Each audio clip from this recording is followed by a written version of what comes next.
Hi everyone. In today's tutorial, we will show you how to send a PDF file in Messenger step by step. Whether we want to share documents, assignments, forms, or reports, this guide will help us do it quickly and easily.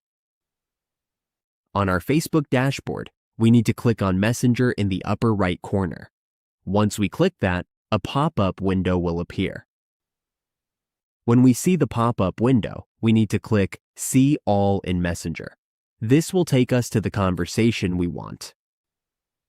From here, we just need to choose the person we want to send the file to, or we can search for their name. Once we find the person, we need to click Attach a File.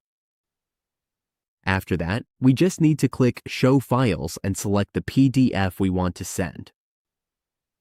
For example, we will select this PDF here as a sample. Now we click Open. We will see the file attached. All we have to do is click Send or press Enter to send it. And that's it.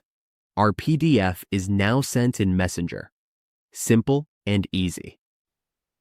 This is a great way to share PDF files through Messenger, whether we are on our phone or computer. Now we know how to send a PDF file in Messenger.